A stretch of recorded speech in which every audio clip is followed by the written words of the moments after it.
आप सभी को नमस्कार। उत्तराखंड राज्य विशेष की इस कक्षा में एक बार फिर से आपका स्वागत है। और आज के दिन हम देखने वाले हैं भारतीय इतिहास से संबंधित प्रश्न। और जो हमारा विषय है भारतीय इतिहास में आज, वो हम देखने वाले हैं सामाजिक एवं धार्मिक सुधार आंदोलनों के बारे में।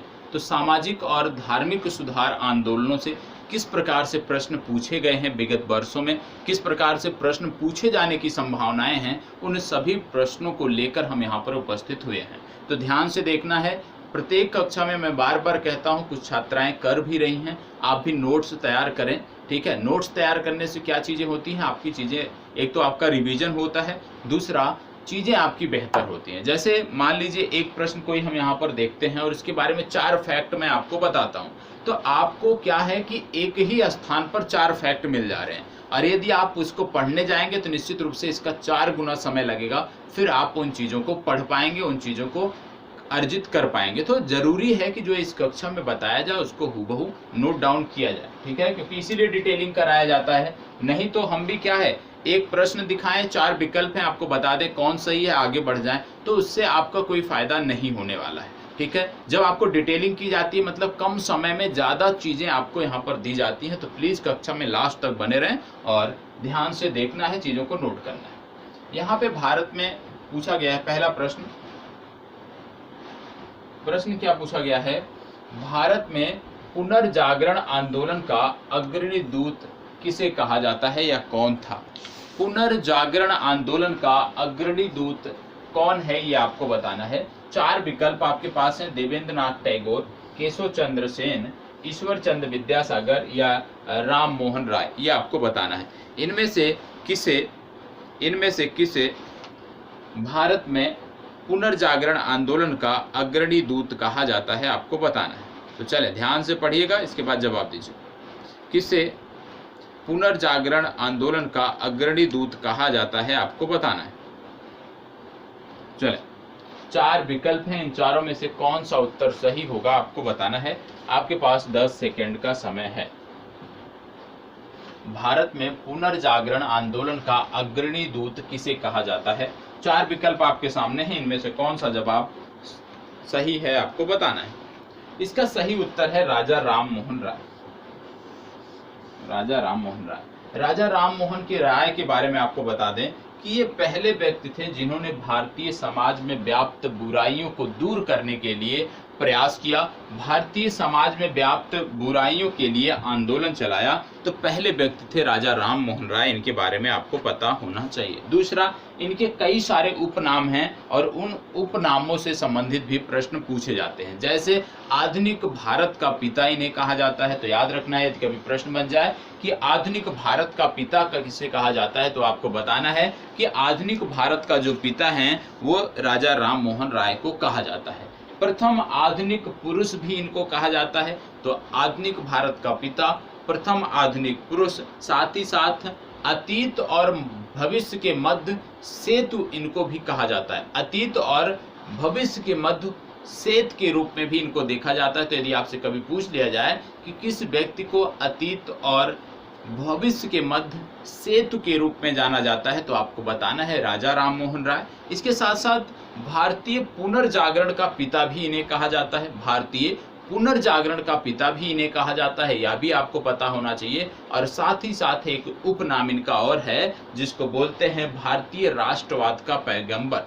तो भारतीय राष्ट्रवाद का पैगंबर, भारतीय पुनर्जागरण का पिता, आधुनिक भारत का पिता, प्रथम आधुनिक पुरुष और अतीत और भविष्य के मध्य सेतु के रूप में कार्य करने वाले व्यक्ति के रूप में इनको जाना जाता है। इतनी जानकारी आपको होनी चाहिए। इसके साथ साथ आपने यह भी देखा कि राजा राम मोहन राय जो थे, ये भारत के पहले व्यक्ति थे जिन्होंने भारतीय समाज में व्याप्त कुरीतियों, प्रथाओं के खिलाफ आवाज उठाना प्रारंभ किया। आपको बता दें, राजा राम मोहन राय की जब बात आती है तो आपको बता दें, इनके द्वारा आत्मीय सभा का गठन किया गया था। किसका गठन किया गया था? आत्मीय सभा का गठन किया गया था।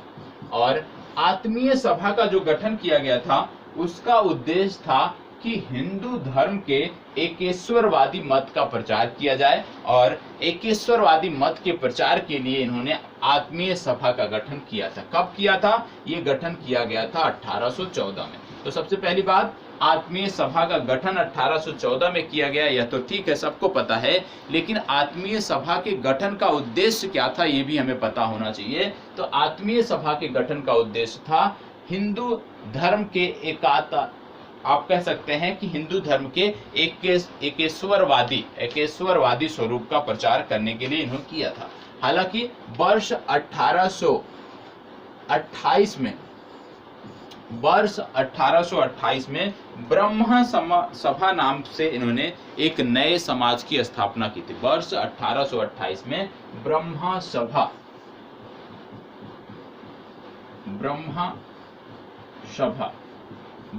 सभा के नाम से एक नए धर्म की स्थापना किया था, ये भी आपको पता होना चाहिए, जिससे आगे चलकर ब्रह्म समाज नाम दिया गया। क्या नाम दिया गया? ब्रह्म समाज नाम दिया गया, ये भी आपको पता होना चाहिए। ठीक है, इसके साथ साथ आपको बता दें कि देवेंद्रनाथ टैगोर हैं। देवेंद्रनाथ टैगोर ने राजा राम मोहन राय के विचारों के प्रसार के लिए, देवेंद्रनाथ टैगोर ने राजा राम मोहन के विचारों के प्रसार के लिए तत्वबोधिनी सभा की स्थापना की। तत्वबोधिनी सभा किसके द्वारा स्थापित किया गया? तत्वबोधिनी सभा तो ये स्थापित किया गया देवेंद्रनाथ टैगोर के द्वारा। देवेंद्रनाथ टैगोर। तो अभी तक आपने, यदि हम देखें तो देवेंद्रनाथ टैगोर की बात तो यहाँ पर नहीं अभी हम कर रहे हैं, राजा राम मोहन राय की बात कर रहे हैं। और आपको बता दें, राजा राम मोहन राय से संबंधित जो अधिकांश प्रश्न बन सकते हैं वो यहीं से बनेंगे, जितनी अभी आपने चर्चा देखी है। क्या क्या अभी हमने देखा कि राजा राम मोहन राय पहले व्यक्ति थे जिन्होंने भारतीय समाज में व्याप्त कुरीतियों के खिलाफ आवाज उठाना प्रारंभ किया। राजा राम मोहन राय को आप कह लीजिए भारतीय समाज में आधुनिक भारत का पिता कहा जाता है। प्रथम आधुनिक पुरुष के नाम से भी इनको जाना जाता है। भविष्य और अतीत के बीच सेतु के रूप में भी इनको जाना जाता है। और भारतीय पुनर्जागरण के पिता होने के साथ साथ भारतीय राष्ट्रवाद के पैगंबर भी इनको माना जाता है। इनके द्वारा आत्मीय सभा की गठन किया गया था, जिसका उद्देश्य था हिंदू धर्म के एकेश्वरवाद का प्रसार करना, और इसका गठन किया गया था 1814 में। बाद में देवेंद्रनाथ टैगोर ने तत्वबोधिनी सभा का गठन किया, और तत्वबोधिनी सभा का भी उद्देश्य था कि राजा राम मोहन राय के विचारों का प्रसार किया जाए। इतनी जानकारी यदि आपको है तो निश्चित रूप से राजा राम मोहन राय से संदर्भित कोई भी प्रश्न बनेगा आप आसानी से हल कर सकेंगे। चलें इसको बताएं, भारतीय राष्ट्रवाद का पैगंबर किसे माना जाता है? अभी मैंने आपको बताया कि राजा राम मोहन राय के कई सारे उपनाम हैं, जिनमें मैंने आपको बताया भारतीय राष्ट्रवाद का पैगंबर, भारतीय पुनर्जागरण का पिता, प्रथम आधुनिक मानव और आधुनिक भारत का पिता। इसके साथ साथ अतीत और भविष्य के मध्य सेतु के रूप में भी इन्हें जाना जाता है। तो इनमें से एक प्रश्न आपको मिल ही गया कि भारतीय राष्ट्रवाद का पैगंबर किसे कहा जाता है? तो भारतीय राष्ट्रवाद का पैगंबर कहा जाता है राजा राम मोहन राय को। बी विकल्प आपका सही उत्तर है। ठीक है, इस तरह के प्रश्न पूछे जाते हैं। तो जितनी फैक्ट अभी तक आपने देखा है, मैं 100% दावे के साथ कहता हूं कि 90% ऐसे प्रश्न जो राजा राम मोहन राय से संबंधित पूछे जाएंगे, आपके सिर्फ 5 मिनट समय देने से ये कवर हो जा रहे हैं। तो इसी प्रकार से हमें प्रयास करना है कि कम से कम समय में ज़्यादा से ज़्यादा चीज़ें हम अर्जित कर सकें, ज़्यादा से ज़्यादा चीज़ें हम रिवीजन कर सकें। और ये जो प्रश्न दिखाए जा रहे हैं आपको बता दें, विगत वर्षों में पूछे हुए प्रश्न हैं। और ये जो प्रश्न अभी आप देख रहे हैं उत्तर प्रदेश लोअर पीसीएस में वर्ष 2009 में पूछा गया है। पहला जो प्रश्न था वो यूपी पीसीएस मेंस में 2005 में पूछा गया था। तो जो भी प्रश्न हम देख रहे हैं विगत वर्षों के प्रश्न हैं, लगातार पूछे हुए हैं। अगला है, निम्नलिखित में से कौन आत्मीय सभा के संस्थापक थे? आत्मीय सभा के संस्थापक कौन थे? अभी आपको बताया कि वर्ष 1814 ईस्वी में आत्मीय सभा का गठन किया गया था राजा राम मोहन राय द्वारा, जिसका उद्देश्य था हिंदू धर्म के एकेश्वरवाद का प्रचार करना। हिंदू धर्म के एकेश्वरवाद के प्रचार के लिए वर्ष 1814 ईस्वी में इनका गठन किया गया था। किसका? आत्मीय सभा का। किसके द्वारा? राजा राममोहन राय के द्वारा। और इसी के साथ साथ हमने देखा था कि तत्वबोधिनी सभा जो थी, जिसकी स्थापना 1839 में हुई थी, जिसकी स्थापना किया था देवेंद्रनाथ टैगोर ने, लेकिन उद्देश्य था राजा राममोहन राय के विचारों का प्रसार करना। क्या किसी और संस्था की स्थापना राजा राममोहन राय द्वारा की गई है? जी हाँ, अभी मैंने आपको बताया कि 1828 में ब्रह्म सभा नामक एक नए धर्म की शुरुआत भी इनके द्वारा की गई थी। बाद में इसी का नाम बदलकर ब्रह्म समाज रखा गया था। तो ये भी आपको पता होना चाहिए। ठीक है, चल आगे बढ़ते हैं। ब्रह्म समाज की स्थापना कब हुई थी? यहाँ पे बोला गया है ब्रह्म समाज। आप जानते हो कि सबसे पहले 1828 में ब्रह्म सभा की स्थापना की गई थी, और 1828 में जब ब्रह्म सभा की स्थापना की गई थी, उसी के बाद कुछ वर्षों के बाद उसका नाम बदलकर ब्रह्म समाज रखा गया था। तो ब्रह्म समाज की बात हो रही है, मतलब पहले ब्रह्म सभा की स्थापना हुई, फिर समाज में कन्वर्ट हुआ। तो जब 28 में ब्रह्म सभा की स्थापना हुई है, तो निश्चित रूप से 28 के बाद में हुआ होगा, और 28-29 के सबसे करीब जो देखने को मिलता है वो है 1829, इसलिए 1829 आपका सही उत्तर है। भारतीय राष्ट्रवाद का जनक किसे कहा जाता है? बताएं। भारतीय राष्ट्रवाद का जनक किसे कहा जाता है? बताएं। भारतीय राष्ट्रवाद का जनक किसे कहा जाता है? चलें, अभी मैंने आपको बताया था, राजा, बार बार बता रहा हूं, रट जाइए, चीजें याद कर लीजिए। अभी मैंने आपको बताया था कि राजा राममोहन राय के कई सारे उपनाम हैं, जैसे आधुनिक भारत का पिता, प्रथम आधुनिक पुरुष, अतीत और भविष्य के मध्य सेतु, भारतीय राष्ट्रवाद का पैगंबर और भारतीय पुनर्जागरण का पिता। तो यहाँ पे है भारतीय राष्ट्रवाद का जनक किसे कहा जाता है। तो इसमें से यदि हम देखें तो कौन सा विकल्प सही होगा आपको बताना। चले बताएं, इनमें से कौन सा विकल्प सही है?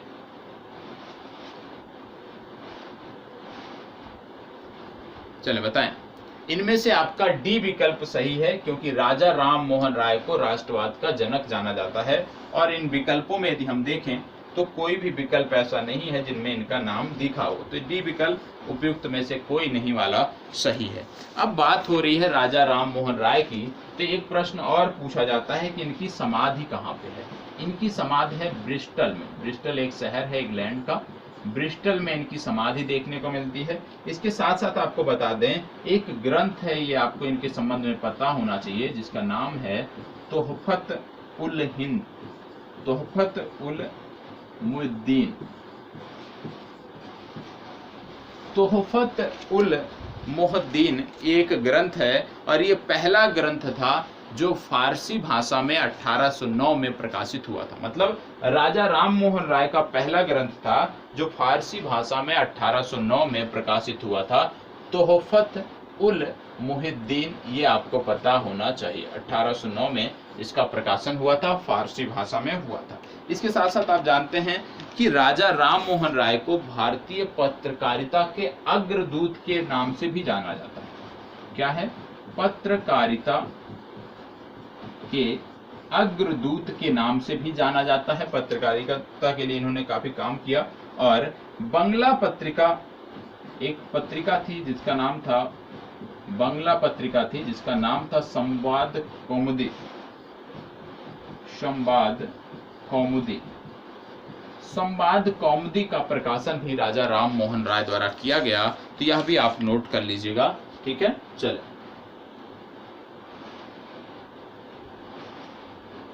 ब्रह्म समाज का सिद्धांत आधारित था। सबसे पहली बात, ब्रह्म समाज 1828 में ब्रह्म सभा के रूप में इसकी स्थापना हुई थी। यहाँ पे पूछा जा रहा है इसका सिद्धांत क्या था। नास्तिकता, अद्वैतवादी, एक देववाद या बहुदेववाद, इनमें से कौन सा था आपको बताना है। आपको बता दें, आत्मीय सभा का जब गठन किया गया था तब मैंने आपको बताया कि आत्मीय सभा के गठन का जो उद्देश्य था वो था हिंदू धर्म के एकेश्वरवाद का प्रचार करना।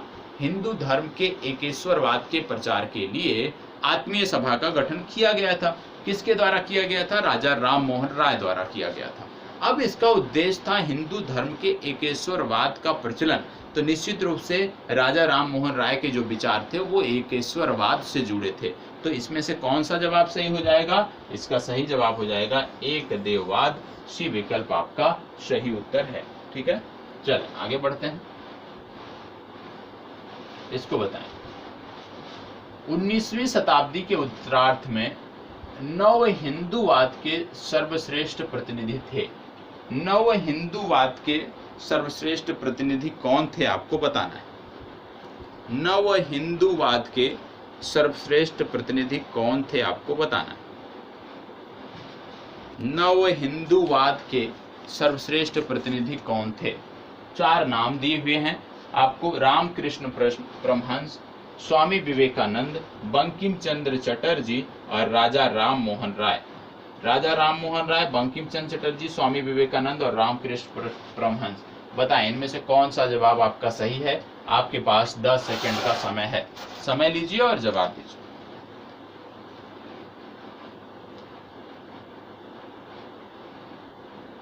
चलें बताएं।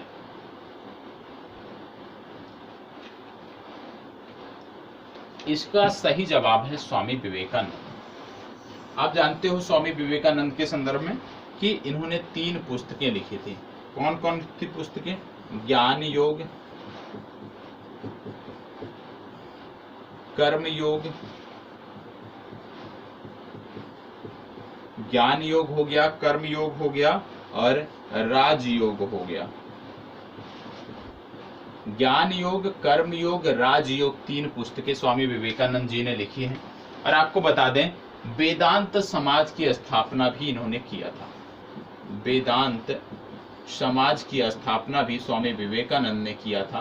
तो ये भी आपको पता होना चाहिए। इसका सही जवाब है स्वामी विवेकानंद। ठीक है, चलें अगला प्रश्न। वर्ष 1892 में शिकागो में आयोजित अंतरराष्ट्रीय धर्मों की संसद किसका नाम जुड़ा है? यहाँ पर यदि आप देखें तो ध्यान से ध्यान दीजिएगा प्रश्न में। प्रश्न थोड़ा सा त्रुटिपूर्ण है। क्यों? क्योंकि शिकागो धर्म सम्मेलन 1892 में नहीं बल्कि 1893 में हुआ था। ठीक है, तो यहाँ पे आपको करेक्ट करना है। यहाँ पे बात हो रही है 1893 की। तो 1893 में शिकागो में जो धर्म संसद आयोजित की गई थी उसमें कौन भाग लिया था? कौन जुड़ा था इसमें? बताएं।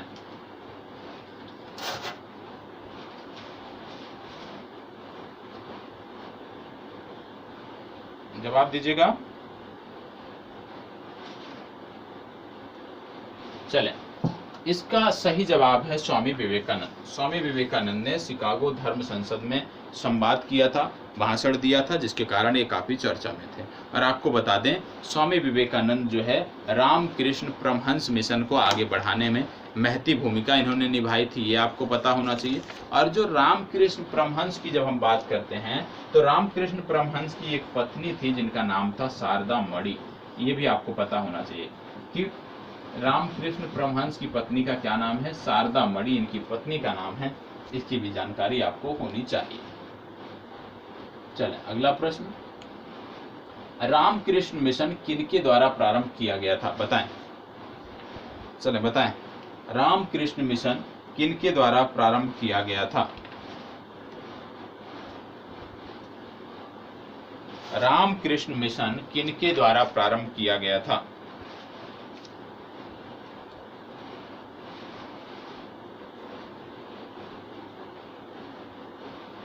आपको पता है रामकृष्ण मिशन की बात हो रही है या शुरू किया गया था स्वामी विवेकानंद के द्वारा।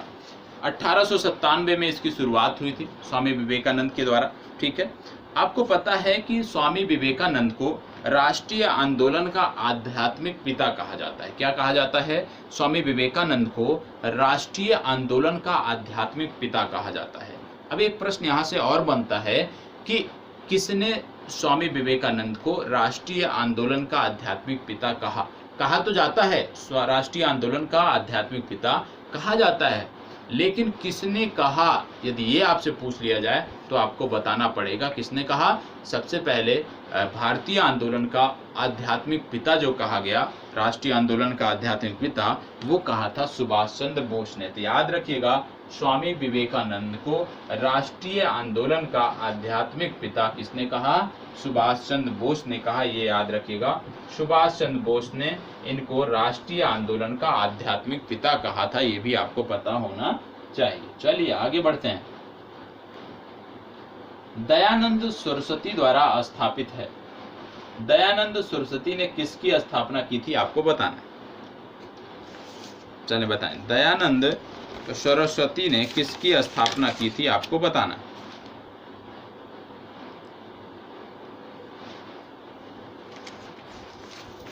दयानंद सरस्वती ने किसकी स्थापना की थी? आपके पास 10 सेकंड का समय है, जवाब दीजिए। और बार बार कहता हूं कि ये आप अपना स्व मूल्यांकन कर लिया करें कि कितनी आपकी तैयारी है, कितने प्रश्न आपके सही हो रहे हैं।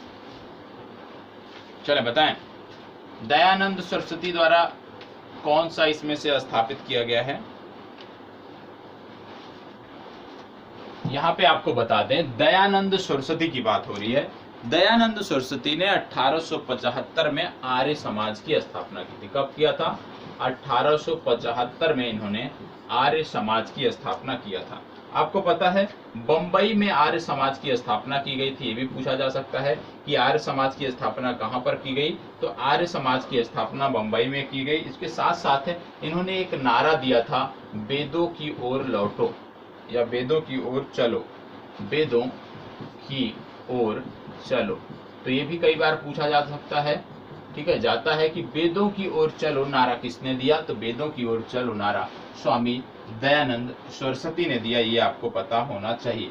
और दयानंद सरस्वती को वेदों के पुनरुत्थान का श्रेय भी जाता है। वेदों के पुनरुत्थान का जो श्रेय है वो दयानंद सरस्वती को जाता है। ठीक है, चलिए आगे बढ़ते हैं। आर्य समाज की स्थापना का वर्ष है।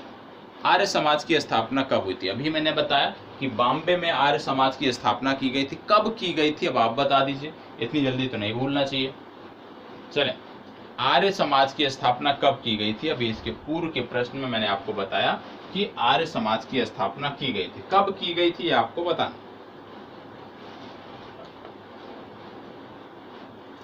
कब की गई थी? 1875 में बॉम्बे में। वेदों के पुनरुत्थान का श्रेय किसे जाता है? अभी मैंने बताया कि वेदों के पुनरुत्थान का श्रेय जाता है स्वामी दयानंद सरस्वती को, और इन्हीं का नारा था वेदों की ओर लौटो। सत्यार्थ प्रकाश पवित्र पुस्तक किसकी है? सत्यार्थ प्रकाश पवित्र पुस्तक किसकी है, आपको बताना है। चले, किसकी पवित्र पुस्तक है सत्यार्थ प्रकाश? उत्तराखंड की परीक्षा में पूछा गया है वर्ष 2007 में। बताएं।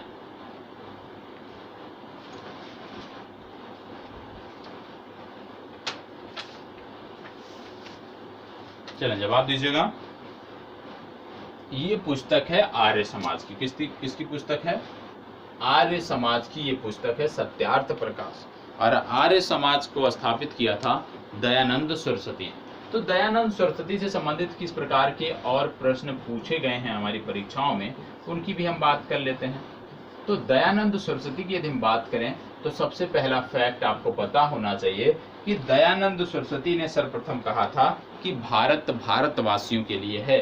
तो भारत भारतवासियों के लिए है, यह किसने कहा? सर्वप्रथम इसको कहा दयानंद सरस्वती ने। तो एक फैक्ट ये पता होना चाहिए कि भारत भारतवासियों के लिए है। इस कथन को सबसे पहले दयानंद सरस्वती ने कहा।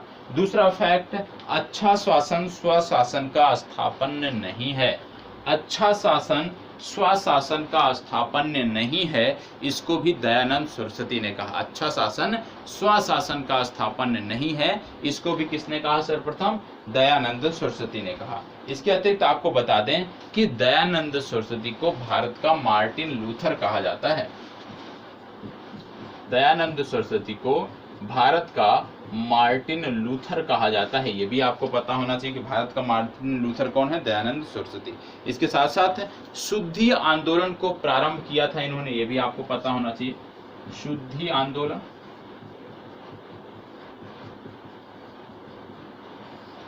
शुद्धि आंदोलन को इन्होंने प्रारंभ किया था, ये आपको पता होना चाहिए। और प्रथम व्यक्ति जिन्होंने हिंदी भाषा को राष्ट्रभाषा के रूप में स्वीकार किया वो भी थे आपके दयानंद सरस्वती। प्रथम व्यक्ति जिन्होंने हिंदी को राष्ट्रभाषा के रूप में स्वीकार किया वो भी व्यक्ति थे दयानंद सरस्वती। ये भी आपको पता होना चाहिए। एक शब्द बहुत प्रचलित होता है, आज भी है, पहले भी था, स्वराज। स्वराज जो शब्द है ये किसने दिया था? स्वराज शब्द दिया था दयानंद सरस्वती। तो दयानंद सरस्वती के बारे में 4 फैक्ट आपको पता होना चाहिए। सबसे पहली बात कि भारत भारतवासियों के लिए है, ये कथन है दयानंद सरस्वती का। दूसरा, अच्छा शासन स्वशासन का स्थापन नहीं हो सकता है, ये भी कथन है दयानंद सरस्वती का। तीसरा, दयानंद सरस्वती को भारत का मार्टिन लूथर कहा जाता है। और चौथा, शुद्ध आंदोलन को प्रारंभ करने का जो श्रेय जाता है वो जाता है दयानंद सरस्वती को।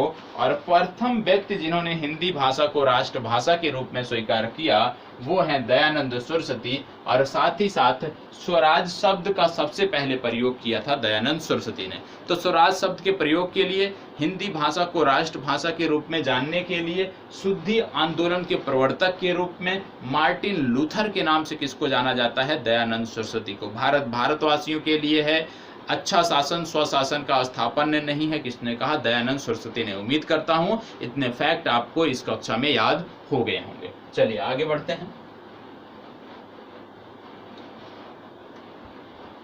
निम्नलिखित संगठनों में किसने शुद्धि आंदोलन का समर्थन किया? शुद्धि आंदोलन का समर्थन किसने किया आपको बताना है। सबसे पहली बात तो अभी आपको मैंने बताया, पिछले प्रश्न में मैंने बताया कि शुद्धि आंदोलन के प्रवर्तक थे दयानंद सरस्वती। तो दयानंद सरस्वती ने शुद्धि आंदोलन को आगे बढ़ाया, तो निश्चित रूप से दयानंद सरस्वती द्वारा जो संस्था चलाई जाती है वो शुद्धि आंदोलन से जुड़ी होगी। तो दयानंद सरस्वती कौन सी संस्था चलाते थे? आर्य समाज संस्था चलाते थे दयानंद सरस्वती। तो इसका सही जवाब क्या हो जाएगा? आर्य समाज। अब 2 बार शुद्धि आंदोलन 2 बार शब्द प्रयोग किया। पिछले प्रश्न में हमने प्रयोग किया, इस प्रश्न में भी हमने प्रयोग किया। तो हमें जानना जरूरी है कि भैया शुद्धि आंदोलन क्या है, क्यों चलाया गया था। तो आपको बता दें, धर्म परिवर्तित हिंदुओं को, जो हिंदू पहले धर्म परिवर्तित कर चुके थे मुगलों के समय में, यदि वो पुनः हिंदू धर्म में वापस आना चाहते हैं तो हिंदू धर्म में पुनः वापसी के लिए, हिंदुओं की जो धर्म परिवर्तित कर चुके हैं उनकी पुनः हिंदू धर्म में वापसी के लिए शुद्धि आंदोलन चलाया गया था। किसके द्वारा? दयानंद सरस्वती के द्वारा। और इसका समर्थन किया था आर्य समाज ने, यह आपको पता होना चाहिए। आगे, निम्नलिखित में से किसने महाराष्ट्र में प्रार्थना समाज की स्थापना किया? महाराष्ट्र में प्रार्थना समाज की स्थापना किसने किया? और आपको बता दें, प्रार्थना समाज की स्थापना 1867 ईस्वी में हुई थी। और 1867 ईस्वी में आचार्य केशव चंद्र सेन की, आप कह सकते हैं केशव चंद्र सेन की प्रेरणा से इसकी स्थापना हुई। तो इनमें बताना है कौन सा है, बताएं। आर्य समाज, सॉरी यहाँ पे बात हो रही प्रार्थना समाज की। चलिए जवाब दीजिएगा, प्रार्थना समाज के बारे में जानकारी दीजिए। आपको मैंने बता दिया कि 1867 में इसकी स्थापना हुई थी। आचार्य केशव चंद्र सेन की प्रेरणा से इसकी स्थापना हुई थी। और इसका जो उद्देश्य था, प्रार्थना समाज का जो उद्देश्य था, पहला उद्देश्य था जाति प्रथा का विरोध करना। दूसरा उद्देश्य था महिलाओं और पुरुषों के लिए जो आयु की, जो विवाह की आयु की सीमा निर्धारित की गई है उसको बढ़ाना। तो प्रथम 2 उद्देश्य कौन थे कि बालकों और बालिकाओं के लिए विवाह की जो आयु सीमा दी गई है उसको बढ़ाना, जाति प्रथा को समाप्त करना, और तीसरा उद्देश्य था विधवा विवाह और स्त्री शिक्षा को प्रोत्साहन। तो 4 महत्वपूर्ण फैक्ट इनके संबंधित याद कर लीजिए। कौन कौन से? प्रार्थना समाज से संबंधित, सबसे पहले केशव चंद्र सेन की प्रेरणा से इसको स्थापित किया गया था। इनका लक्ष्य जो था वो था जाति प्रथा को समाप्त करना, जाति प्रथा का उन्मूलन। दूसरा इनका जो लक्ष्य था वो बालक और बालिकाओं की शिक्षा से संबंधित था, सॉरी बालक और बालिकाओं की विवाह से संबंधित था कि विवाह की जो सीमा है वो बढ़ाई जाए। तीसरा इनका लक्ष्य था विधवा विवाह, विधवा पुनर्विवाह। और चौथा था स्त्रियों की शिक्षा व्यवस्था के लिए, मतलब स्त्रियों की शिक्षा के लिए इन्होंने मांग किया, स्त्री शिक्षा को इन्होंने प्रोत्साहित किया। और आपको बता दें इसकी स्थापना किया था आत्माराम पांडुरंग ने। ठीक है, ये आपको पता होना चाहिए। चलिए आगे बढ़ते हैं। प्रार्थना समाज के संस्थापक कौन से? आत्माराम पांडुरंग, ये आपने देख ही लिया, इसको बताएं।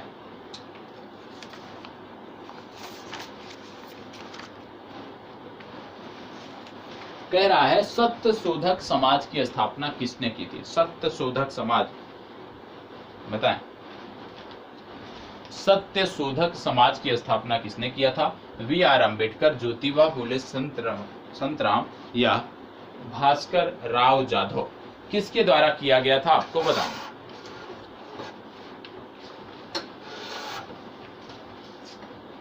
किसके द्वारा किया गया था आपको बताना है। चलें बताएं, क्या बात हो रही है? सत्य शोधक समाज की बात हो रही है, आपको बताना है। 4 विकल्प आपके सामने हैं और विशेषकर सत्य शोधक समाज की जो स्थापना थी, यह स्थापना की गई थी समाज में व्याप्त पाखंडों को दूर करने के लिए। एक प्रकार से आप कह सकते हो ब्राह्मण विरोधी यह आंदोलन था, गैर ब्राह्मण यह आंदोलन था। इसमें ब्राह्मणों की सत्ता को चुनौती दी गई। जो उस समय समाज में पाखंड कुरीतियां व्याप्त थी, उनको लेकर आवाज उठाया गया और इस आंदोलन को शुरू किया था ज्योतिबा फूले ने। तो ज्योतिबा फूले द्वारा शुरू किया गया था। विशेषकर पाखंडों के खिलाफ यह आंदोलन था, विशेषकर ब्राह्मण वर्ग के खिलाफ यह आंदोलन था। तो ये आपको पता होना चाहिए, ज्योतिबा फूले। ठीक है, चलें आगे बढ़ते हैं। और आगे बढ़ने से पहले आपको एक फैक्ट और बता देता हूं कि एक और संस्था थी जिसका नाम था देव समाज। कई बार पूछा जाता है कि देव समाज की स्थापना किसने की? तो देव समाज की जो स्थापना थी वो किया था शिव नारायण अग्निहोत्री ने 1887 में। तो शिव नारायण अग्निहोत्री ने 1887 में देव समाज की स्थापना की थी। ये भी आपको पता होना चाहिए। कहां पे की गई थी? लाहौर में। चलिए इसको बताएं, गुलामगिरी का लेखक कौन था? गुलामगिरी का लेखक कौन था आपको बताना है। 4 विकल्प हैं आपके सामने, तो आपको बताना है कि इनमें से गुलामगिरी का लेखक कौन था।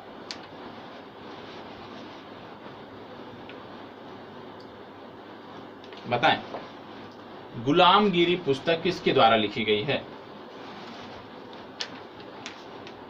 गुलामगिरी पुस्तक किसके द्वारा लिखी गई है?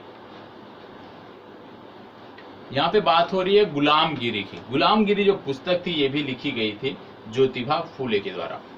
इसको बताएं, वह बंगाली नेता कौन था जिसने सामाजिक धार्मिक सुधारों का विरोध किया और रूढ़िवादिता का समर्थन किया? इनका नाम जरूर याद रखिएगा भैया। ये भारत के इतिहास में ऐसे एकमात्र व्यक्ति हैं जिन्होंने रूढ़िवादिता को चरम पर पहुंचाने के लिए प्रयास किया, रूढ़िवादिता को समर्थन किया। तो ये कौन से हैं बताएं। वह कौन सा व्यक्ति है जिसने सामाजिक धार्मिक सुधारों का विरोध किया? ये चाहते थे कि जैसे चली आ रही हैं कमियां चली आ रही हैं, ढोंग पाखंड जो चले आ रहे हैं वो चलते रहें। तो कौन से व्यक्ति? राधाकांत देव, हेमचंद बिश्वास, नेमी साधन बोस या हेमचंद डे?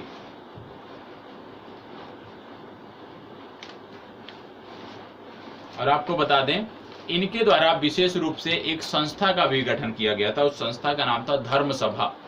तो रूढ़िवादिता के प्रसार के लिए, धार्मिक सुधारों के विरोध के लिए इन्होंने एक संस्था का गठन किया था जिसका नाम था धर्म सभा। ये आपको पता होना चाहिए। और इसका गठन 1830 में किया गया था राजा राधाकांत देव द्वारा। तो ए विकल्प आपका सही उत्तर है।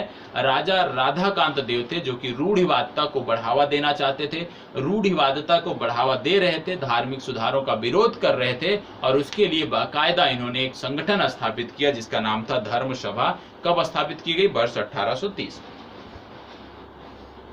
राधा स्वामी सत्संग के संस्थापक कौन थे? बताएं। राधा स्वामी सत्संग के संस्थापक कौन थे?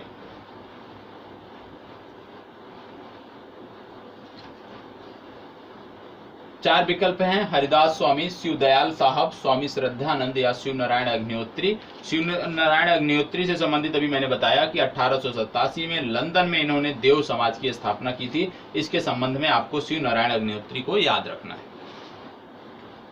बताएं इनमें से राधा स्वामी सत्संग के संस्थापक कौन थे? इनका नाम है शिवदयाल साहब। बी विकल्प आपका सही उत्तर है। इसको बताएं। महाराष्ट्र के किस सुधारक को लोक हितवादी कहा जाता है?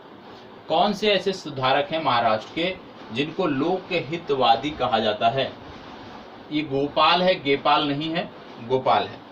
चलें, लोक हितवादी किसे कहा जाता है?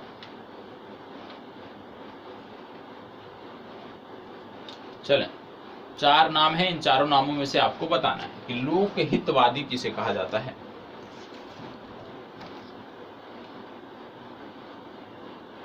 आपको बता दें, लोगों को आत्मनिर्भर बनाने के लिए पाश्चात्य शिक्षा का इन्होंने पक्ष लिया था।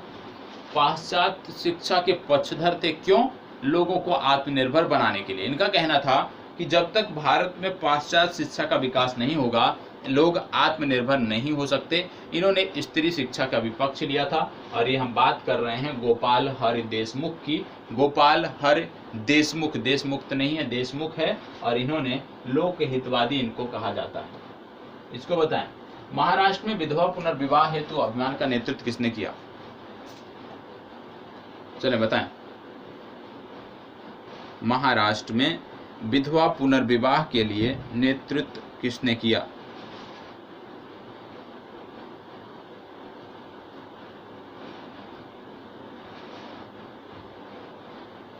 चार विकल्प आपके सामने हैं।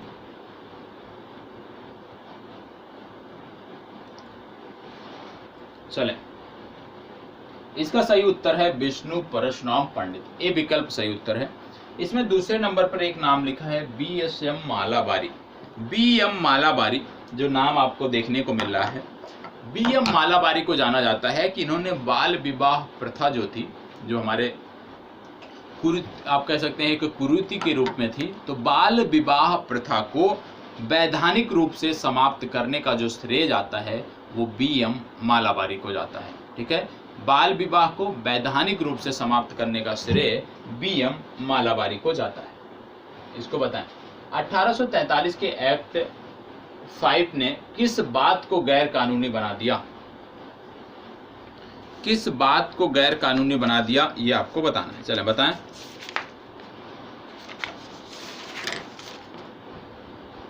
किस बात को गैर कानूनी बना दिया? 1843 के एक्ट ने किस बात को गैर कानूनी बना दिया? और आपको बता दें, ये जो एक्ट लाया गया था लॉर्ड एलनबरो के समय काल में लाया गया था, तो आपको बताना है।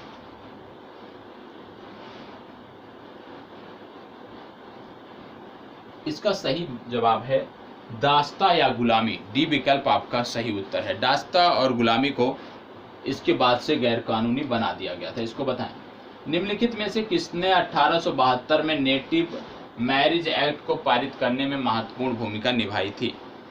बताएं, 1872 में नेटिव मैरिज एक्ट, और नेटिव मैरिज एक्ट के माध्यम से लड़कियों के शादी की जो न्यूनतम उम्र थी उसको 14 वर्ष कर दिया गया, और लड़कों की शादी की जो उम्र थी उसको 18 वर्ष घोषित कर दिया गया। तो 14 और 18 वर्ष इसी के माध्यम से किया गया था, 1872 के नेटिव मैरिज एक्ट के माध्यम से। तो किसने महत्वपूर्ण भूमिका निभाई, आपको बताना है। चलें, जवाब दीजिएगा। इसका सही उत्तर है केशव चंद्र सेन। ठीक है, सी विकल्प इसका सही उत्तर है। इसको बताएं, शारदा अधिनियम के अंतर्गत लड़कियों एवं लड़कों के विवाह की न्यूनतम आयु क्रमशः कितनी निर्धारित की गई थी? शारदा अधिनियम की बात हो रही है, तो शारदा अधिनियम में कितनी निर्धारित की गई थी आयु, आपको बताना है। बताएं, शारदा अधिनियम में कितनी आयु निर्धारित की गई थी? चलिए जवाब दीजिएगा। बहुत ही आसान सा प्रश्न है, और यहाँ से 2-3 प्रश्न बनते हैं, जैसे नेटिव एक्ट हो गया या शारदा अधिनियम, यहाँ से प्रश्न बनते हैं। चलिए जवाब दीजिए।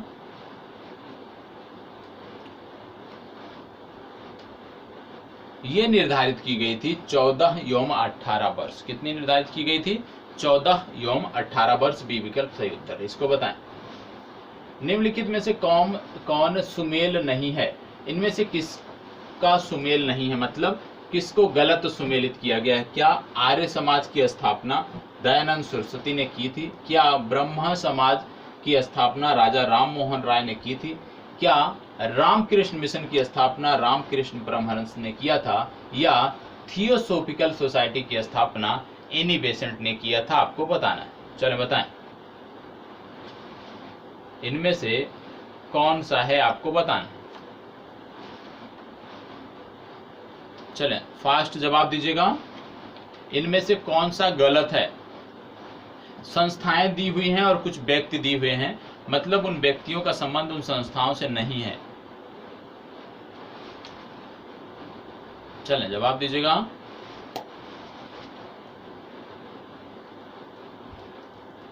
यहां पे आप देख रहे होंगे थियोसोफिकल सोसाइटी, एनी बेसेंट इसकी प्रमुख थी, सही है।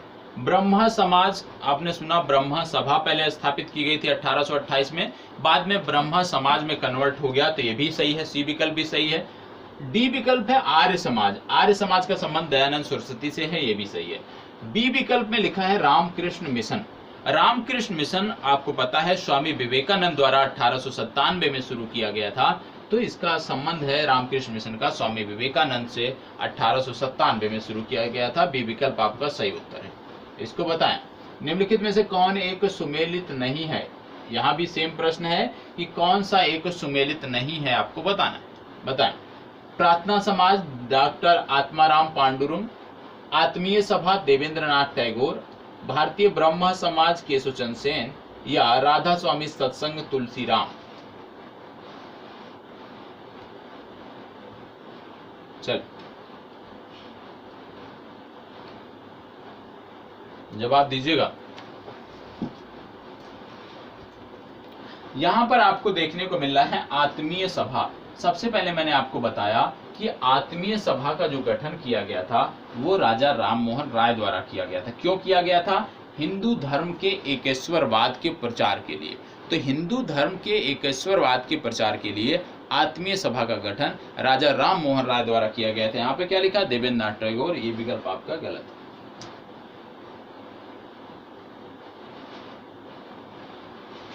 चलें इसको बताएं। यहाँ पे आपको देखने को मिल रहा है कुछ समाज और संबंधित व्यक्ति। इन व्यक्तियों को आपको मिलकर आपको अपने उत्तर का चुनाव करना है। तो चलिए भैया करिए, चलिए बताएं, करके बताएं। यहाँ पे है प्रार्थना समाज, रामकृष्ण मिशन, सत्य शोधक समाज और Mohammad Anglo Oriental College Aligarh. चलें चलिए बहुत अच्छा, बताएं। यहाँ पे एक जगह आपको कर लेना है डॉक्टर आत्माराम पांडुरंग, इसके स्थान पे आपको कर लेना है डॉक्टर आत्माराम पांडुरंग। ठीक है, डॉक्टर आत्माराम पांडुरंग। चलिए बताएं, जवाब दीजिएगा। देखो इसमें कुछ चीजें हैं जो आपको रट गई होंगी, जैसे प्रार्थना समाज रट गया होगा कि प्रार्थना समाज संबंधित है आत्माराम पांडुरंग से। सत्य शोधक समाज आपको रट जाना चाहिए कि सत्य शोधक समाज संबंधित है ज्योतिबा फूले से। फिर इसके बाद रामकृष्ण मिशन आपको पता होना चाहिए कि ये संबंधित है विवेकानंद से। अब बचा क्या आपका? मोहम्मदन एंग्लो ओरिएंटल कॉलेज, ये संबंधित है सर सैयद अहमद खां से। इसमें कुछ आपको दिक्कत ही नहीं थी। ठीक है, चलिए आगे बढ़ते हैं।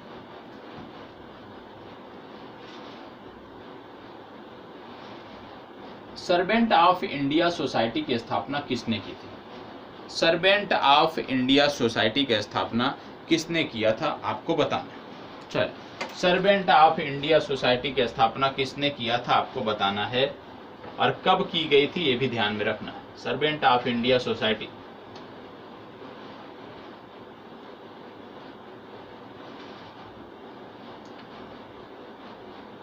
सर्वेंट ऑफ इंडिया सोसाइटी की स्थापना कब की गई थी?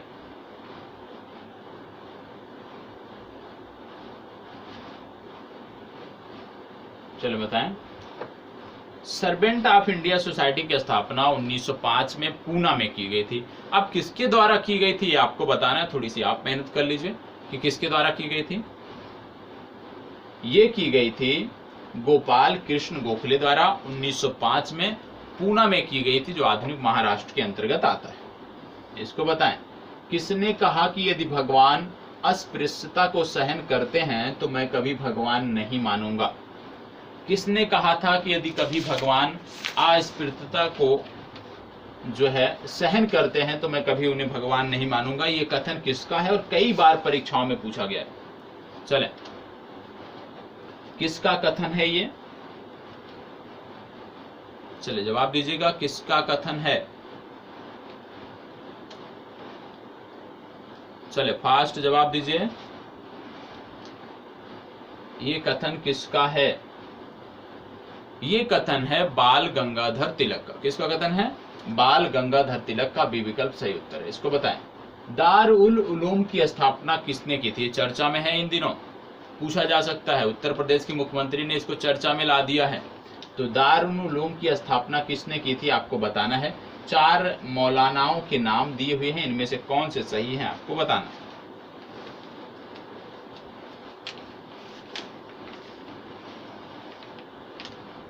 बताएं, इनमें से कौन सा है? दारुल उलूम की स्थापना किसके द्वारा की गई थी? चलें, दारुल उलूम की जो स्थापना थी किसके द्वारा की गई थी आपको बता दें कि ये की गई थी मोहम्मद हुसैन अहमद के द्वारा। किसके द्वारा? मौलाना हुसैन अहमद ने इसकी स्थापना की थी। और आज का ये अंतिम प्रश्न था। यहाँ पे बात हुई है मुस्लिम धर्म से जुड़े हुए संस्थाओं के बारे में। तो कुछ संस्थाओं के बारे में मैं आपको बता देता हूँ जो आप नोट कर लीजिएगा। जैसे एक पूछा जाता है फराजई आंदोलन।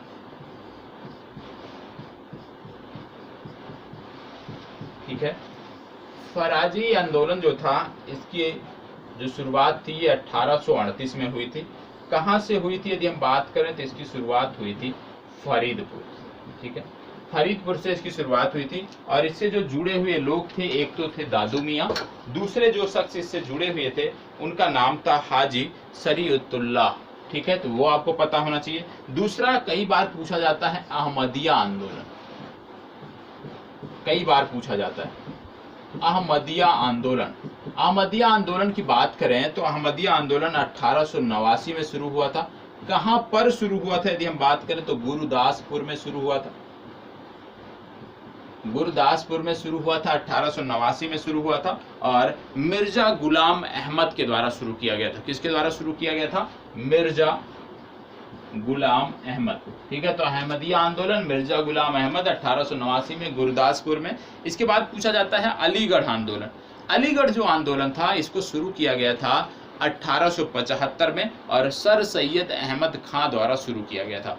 तो ये मुस्लिम धर्म से संबंधित धर्म सुधार आंदोलन है जिनके बारे में आपको जानकारी होनी चाहिए। तो आज की जो हमारी कक्षा थी विशेषकर सामाजिक और धार्मिक सुधार आंदोलनों के बारे में हमने जानने का प्रयास किया है। और आप कह सकते हैं 60 से 70% जो पाठ्यक्रम है धार्मिक और इस तरह के सुधार आंदोलनों का उसको हमने कवर किया है। तो धार्मिक एवं सामाजिक एवं धार्मिक सुधार आंदोलनों का जो 60 से 70% हिस्सा था वो हमने सिर्फ और सिर्फ 30 प्रश्नों में देखा है। तो इस प्रकार के यदि आप देखते हैं, इस प्रकार से यदि आप समय देते हैं अपने आप को और अपने आप का स्व मूल्यांकन करते हैं तो कई सारी चीज़ें होती हैं जो अपने आप बेहतर हो जाती हैं। और आप में से सबको बता दें कि ग्रुप जो है आपका टेलीग्राम ग्रुप है, प्रत्येक दिन टेलीग्राम ग्रुप डिस्क्रिप्शन में उसकी लिंक दी जाती है, उससे जुड़ें और आप देखें कि कैसे कुछ छात्र, ज़्यादा तो नहीं है लेकिन कैसे वो जो अभी दहाई की संख्या में नहीं पहुंचे हैं छात्र, 3 से 4 छात्र हैं, लगातार बेहतर मेहनत कर रहे हैं, लगातार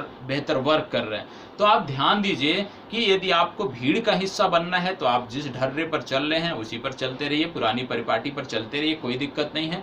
लेकिन यदि आपको सिलेक्शन लेना है, भीड़ से हटकर सिलेक्शन लेना है तो निश्चित रूप से अपने आप में कुछ बदलाव आपको लाने पड़ेंगे और स्व मूल्यांकन करना बहुत जरूरी है। स्व मूल्यांकन जब तक आप अपने आप का नहीं करेंगे चीज़ें आपकी बेहतर नहीं हो सकती। तो स्व मूल्यांकन को प्राथमिकता दीजिए, स्व मूल्यांकन के साथ साथ रिवीजन को भी तहरीर दीजिए। रिवीजन आप जानते हो, कोई भी हम तैयारी करें, किसी भी क्षेत्र से हम जुड़े हैं, जब तक हम चीज़ों का रिवीजन नहीं करते हैं हमारी चीज़ें बेहतर नहीं होती हैं। हमारा मस्तिष्क उस लायक नहीं है कि एक ही बार में हम पढ़ें और एक ही बार में 100% चीज़ें हम कवर कर ले जाएं।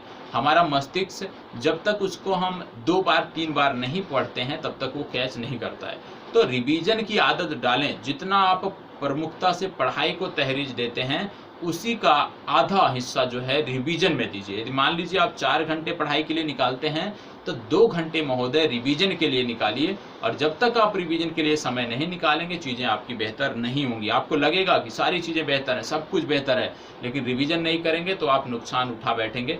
तो यदि आपको नुकसान नहीं उठाना है, ठीक है, तो आपको कुछ चीज़ें करनी पड़ेंगी, कुछ चीज़ें माननी पड़ेंगी, ठीक है। तो यहीं पर अपनी चर्चा को विराम देते हैं। उम्मीद करता हूँ आप सब बहुत अच्छे से होंगे और तैयारी भी विधिवत सही दिशा में चल रही होगी। अब धीरे धीरे आपके लिए कार्यक्रम लाए जा रहे हैं और जल्द ही उत्तराखंड का संपूर्ण अध्ययन मुफ्त में आपके चैनल पर भी उपलब्ध कराया जाएगा। एक बार सारी चीज़ें क्लियर हो जाए, रिकॉर्डिंग सारी कंप्लीट हो जाए, फिर उसके बाद वो वीडियो जो है वो पब्लिक कर दिए जाएंगे। तो यहीं पर आपसे विदा लेते हैं, चर्चा को यहीं पर समाप्त करते हैं। उम्मीद करता हूँ कि जो भी आज का लेक्चर रहा है, जो भी आज आपने समय दिया है, उसका कुछ आउटपुट जरूर निकला होगा, और आउटपुट निकला है तो बड़ी खुशी की बात है, ठीक है। चलिए, बहुत बहुत आभार, धन्यवाद।